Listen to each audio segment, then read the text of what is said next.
دھیان کر لی.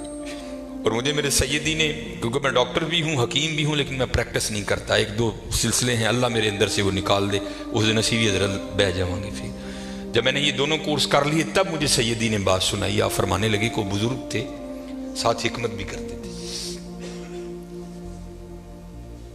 مریض آتے تھے ان کے پاس، وہ کو مریض آئی نوجوان لڑکی تھی، جب انہوں نے نبض پکڑی نا تو شیطان تھوڑا سا غلبہ کر گیا، اور نبض پڑھتے ہوئے پکڑتے ہوئے اندر تھوڑا سا غلط خیال آیا، لیکن ساتھ ہی رحمت ہو گئی. ہوئے دھیان کر ہوئے اللہ ویکھدا بھی، نبض چھوڑ دی، نبض چھوڑ دی، بس خیال ہی گزرا. پہلا شیطان کی طرف سے آیا، دوسری اوپر سے مہربانی ہو دھیان کر. علم یا علم بھی ان اللہ یرا، کیا تو نے نہ جانا کہ خدا دیکھ رہا؟ پتر کی کر دے ہو، ماں باپ آتے ہیں تو چینل بدل دیتے ہو، اور ایک دفعہ کہتے ہو حضور حاضر و ناظر ہیں، وہ خیال نہیں آتا کہ حضور بیٹھے بھی دیکھ رہے ہیں کہ میں نیٹ پہ کیا دیکھ رہا ہوں؟ کیوں بھول جاتے ہو ہمارا اللہ بھی دیکھ رہا ہے کہ میں نیٹ پہ کیا دیکھ رہا ہوں؟ خیال گزرا، ساتھ ہی خیال علم یا علم بھی ان اللہ یرا ربنا انک تعلم ما نخفی وما نعلن وما یخفی علی اللہ من شیء فی الارض ولا فی السماء. کوئی چیز ہاں زمین کے اوپر ہے ہاں نیچے ہے، کوئی چیز بھی اللہ سے نہیں چھپی. خیال آیا چھوڑ دی. لیکن جیسے میں نے کہا نا حضرت دین ہے ضرور گھوم کر آئے گا. تب گھروں میں ٹینکیاں شینکیاں نہیں ہوتی، تب جس ماشکی جس کو ہم ذاتی زبان میں کہتے ہیں وہی گھروں میں پانی دینے آتے تھے. گھر ان کی بیوی تھی، وہ پانی دینے کے لیے آیا ماشکی. پانی بھر کے نا جب وہ جانے لگا تو اس نے ہاتھ پکڑ دیا ان کی بیوی کا. انہوں نے اتنے پھڑیا، ادھر ماشکی نے کار پھڑ لیا. وہ بیوی آگے سے ہاتھ چھڑا کر کہتی ہے وہ پتر کی ہو گئے. اس کو بھی خیال آیا، وہ روتا ہوا بھاگ گیا. اتنے وہ بھی بہ کے چنگا روئے دے، اکھاں لال کیتیاں، گھر مائی بھی بڑا روئی. ساری زندگی لنگ گئی ہے، بڈھے ویلے کی ہویا انہیں کی ہاتھ پھڑ لیا میرا. وہ بھی بڑا روئی ہے حضرت. حکیم ہوری گھر آئے تے حکیم صاحب دی اکھاں سجی دی، ویکھیا تے گھر والی دی اکھاں سجی دی. انہیں پوچھا بھلی لوکے کی ہویا کیوں روئی؟ انہوں نے کہا پہلے تسی دسو تسی کیوں روئے؟ انہوں نے کہا بس اج ایک دھی آئی سی مینوں دکھان لئی، وہ نبض پھڑی تے شیطان نے اندر گندگی پائی، لیکن نال ہی یاد آیا اللہ ویکھدا پیا میں چھڑ چھڑیا. کہہ لیں گے بس ادھر تسی ادھر پھڑی پھڑی ادھر گھر ماشکی نے میری پھڑ. دھیان کریو پتر دھیان کریو. اج کسی دیاں تیاں نے کل نوں ساڈیاں تیاں نے بھی جوان نے. اج کسی لی چونک چ نہ کھلوئیو، اج کسی لی نہ کھلوئیو. اج تسی کھلوو گے کل کو تہاڈی لی بھی کھلوئے گا. بڑا دھیان کریو، بڑا دھیان. اپنی جوانی بڑی پاکیزہ رکھنی ہے، بڑی پاکیزہ. اور زنا سے بچنا ہے. یہ آگے علامہ صاحب اور میں تقریباً 1.5-2 گھنٹہ بیٹھ کر یہی روتے رہے حضرت کہ سانو انج دا پھسایا ہے کہ اج زنا آسان اور نکاح انتہائی مشکل کر چھڑے. نکاح انتہائی مشکل کر چھڑے، انتہائی مشکل کر چھڑے. لیکن بچنا ہے پتر، بچنا. زنا ایک ایسا گندا گناہ ہے، میں نے حدیث مبارکہ پڑھی کہ اگر کسی سے یہ گناہ سرزد ہو گیا نا، اس نے معافی مانگی اللہ نے اسے معاف کر دیا، لیکن پتہ پھر بھی اس کو سزا کیا ملے گی کہ جنت میں اللہ جل شانہ زانی سے کہیں گے کبھی تو میرے سامنے نہ آنا. زانی کو ہمیشہ کے لیے دیدار الہی سے محروم کر دیا جائے. اور آج بس اللہ اپنی حفاظت میں رکھے، بچ کے رہنا ہے. اس سے بڑا بچ، اپنی جوانیوں کو پاکیزہ رکھنا ہے، اپنی جوانیوں کو پاکیزہ رکھنا ہے. پھر دیکھو حضرت رنگ کیا لگتے ہیں، رنگ کیا لگتے ہیں، رنگ کیا لگتے ہیں. یہ سکندر 21 سال کی عمر اور 5 براعظم فاتح. زندگی نے ساتھ نہیں دیا، سانپ نے اس کو ڈس لیا تھا. اور ارسطو نے سکندر کا ٹریٹمنٹ کیا. جب ارسطو نے دیکھا نا کہ سکندر کا وجود اب نیلا پڑ رہا ہے تو وہ سمجھ گیا کہ زہر اب پورے وجود میں سرایت کر چکا ہے. تو اس نے وہاں سکندر کو کہا سکندر تو بچے گا نہیں ہے، صرف چند گھڑیوں کا تو مہمان ہے. تو وہاں تاریخ لکھتی ہے کہ سکندر نے اپنے وزیر کو بلایا اور بلا کر کے، عیسائی مذہب تھا سکندر کا، وہ کہنے لگا کہ جب مجھے کفن دو گے نا تو ڈائریکٹ مجھے دفنانے کی نہ لے کر جانا، بلکہ اس طرح کرنا کہ دائیں بائیں سے میرا کفن پھاڑ کے نا میرے ہاتھ کفن سے باہر رکھنا. اور کرنا کیا، مجھے پورے شہر یونان کے چکر لگوانا. تو وزیر پوچھتا ہے سکندر وہ کیا، اس میں کیا راز ہے؟ تو کہتا ہے میں جاتے ہوئے ان لوگوں کو سبق دینا چاہتا ہوں، وہ اس دنیا سے جی نہ لگانا. دیکھو آج 15